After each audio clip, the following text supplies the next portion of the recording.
वर्ष 2024 में हुए लोकसभा चुनाव में बर्दवान दुर्गापुर लोकसभा सीट से तृणमूल कांग्रेस के प्रत्याशी कीर्ति आजाद ने बीजेपी के उम्मीदवार दिलीप घोष को शिकस्त दी थी।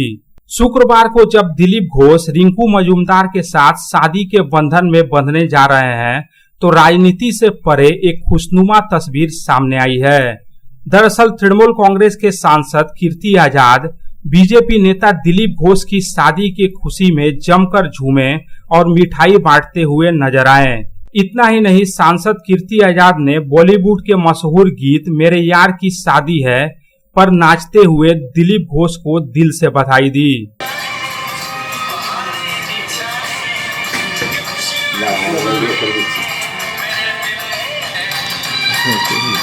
ये यार की शादी है।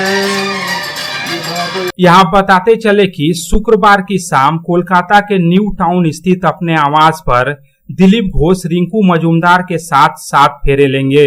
दिलीप घोष की उम्र लगभग 60 साल है और वे लगभग 50 साल की बीजेपी महिला मोर्चा की नेत्री रिंकू मजूमदार के साथ शादी करने जा रहे हैं। रिंकू मजूमदार तलाकशुदा महिला है और उनका एक बेटा भी है। मौका बीजेपी के वरिष्ठ नेता दिलीप घोष की शादी का है। बर्दवान दुर्गापुर लोकसभा सीट से तृणमूल कांग्रेस के सांसद कीर्ति आजाद अपनी खुशी को छिपा नहीं सके। अपने आवास पर शुक्रवार को कीर्ति आजाद अलग ही अंदाज में नजर आए। पिछले लोकसभा चुनाव में कीर्ति आजाद और दिलीप घोष के बीच जमकर जुबानी जंग हुई थी, लेकिन जब दिलीप घोष की शादी का मौका आया तो सांसद कीर्ति आजाद पुरानी कटुता को भुलाते हुए जमकर झूमे और नाचे।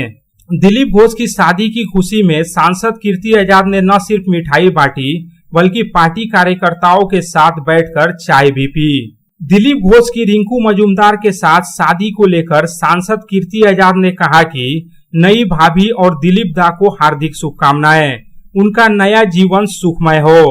हम भले ही राजनीतिक प्रतिद्वंदी हों लेकिन विवाह जीवन का बेहद अहम पहलू है। इतना ही नहीं, सांसद कीर्ति आजाद ने दिलीप घोष पर कटाक्ष करते हुए कहा कि अब मैं आशा करता हूं कि अब से दिलीप दा जय सिया राम भी कहेंगे।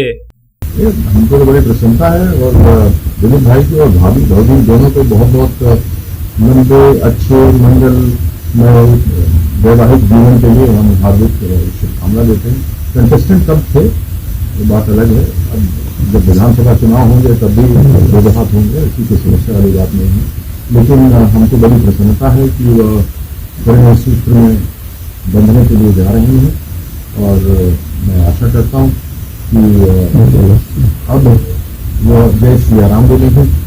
श्री राम मां सिया के बिना अधूरे थे और अब जब एक उनका विवाह हुआ तो मुझे पूरी आशा है कि वो सिया राम बोलेंगे, क्योंकि अगर मां सिया राम के संग नहीं गई होती वनवास में तो उनको तो वनवास मेरा नहीं था, लेकिन फिर भी गई कि उन्होंने कहा मेरा पति मेरे परमेश्वर है और उनके साथ गई और रावण का वध हुआ। इसके कारण से भगवान श्री राम को प्रताप भी मिला और वंश भी दिलीप भाई का आगे चलेगा। तो हमारी धोबी चराएंगे, माही चराती हैं, तो अब हमको पूरा विश्वास है कि वो जय सिया राम बोलना शुरू करेंगे, क्योंकि जिस प्रकार से लक्ष्मी नारायण, राधा कृष्ण, गौरी शंकर, देवी माँ का नाम पहले आता है, उसी प्रकार से सिया राम।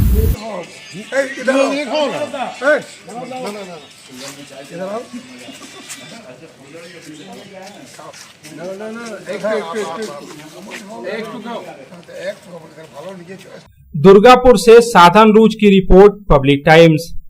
কিছু পরম্পরা আর শেখা মায়ের থেকে চলে আসে মেয়ের কাছে, ঠিক যেরকম হনুমান্তা চাক্কি ফ্রেশ আটা, ঠিক যেন মায়ের ভালোবাসা, যেমন শুদ্ধতা তেমন স্বাদ।